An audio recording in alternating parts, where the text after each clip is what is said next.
آج جو ہمارے ساتھ شخصیت موجود ہیں کسی تعارف کے محتاج نہیں، deputy information secretary people youth organisation central Punjab Chaudhry Adnan Gujjar صاحب، آج ہم ان سے بات کریں گے۔ شاہد حقان عباسی نے اسد کیسر کو جوتا مارنے کی ایک دھمکی دی، تو اس پر آپ کیا کہتے ہیں کہ یہ جو رواج ہوا جو چل پڑی ہے یہ درست ہے؟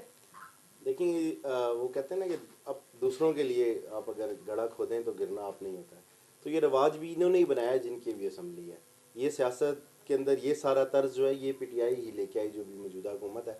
اور اس میں دوسرا سٹانس یہ ہے کہ جو عباسی صاحب اس وقت جو بات ہو رہی تھی اور جس مسئلے پہ بات ہو رہی تھی، ناموس رسالت پہ بات ہو رہی تھی،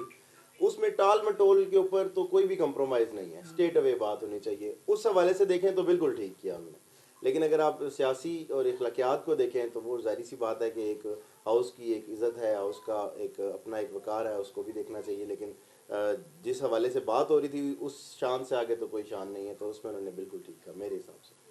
پابندی تو اس طرح سے آپ اس کو دیکھ لیں کہ اگر ہماری پاک فوج جن کا کام حفاظت ہے فضائی اور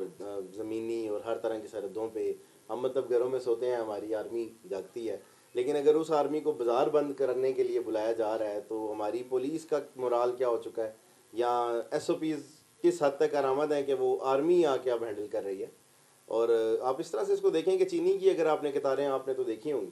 آپ اگر صبح چینی کی قطاریں دیکھ لیں، 1 کلو چینی کے لیے لوگ آئی ڈی کارڈ اور پتہ نہیں کس کس طرح کی مشکلات کے ساتھ گزر رہے ہیں۔ اور اس ساری سچویشن کے اندر جبکہ کرونا کا یہ عالم ہے کہ انڈیا ہمارا ہمسایہ ملک ہے، اس میں اس وقت آکسیجن کی کمی ہے، ہمارے پاس بھی کوئی خاص وسائل نہیں ہے پاکستان کے اندر، اور ایسی کنڈیشن میں ہم چینی کی لائنیں لگوا رہے ہیں۔ ایک طرف ہم 6 بجے دکانیں بند کروانے کی باتیں کرتے ہیں، ایک طرف ہم کہتے ہیں ہفتہ اتوار آپ لاک ڈاؤن کریں، اور ایک طرف ہم کہتے ہیں چینی لائن میں لگ کرو، تو یہ تو مذاق ہوا نا۔ جہاں بے وقوف بنایا جا رہا ہے عوام کو، 1 کلو چینی کے لیے اسی لائن میں لگا رہے ہیں، اور ویسے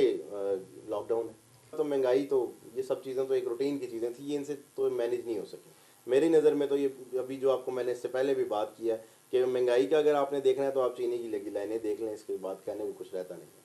ہم نے ان سے بات کی تو ان کا کہنا ہے کہ واقعی مہنگائی ملک میں ہے اور موجودہ حکومت مہنگائی کو کنٹرول کرنے میں ناکام ہو چکی ہے۔ ان کا یہ بھی کہنا ہے کہ شاہد حقان عباسی اپنے طور پہ تو ان کا جو رویہ تھا وہ درست تھا، لیکن اگر پارلیمان کے حوالے سے بات کی جائے تو یہ رویہ درست نہیں بھی ہے۔ کیمرہ مین راجہ اعجاز کے ساتھ عبدال عباسی، اسلام آباد۔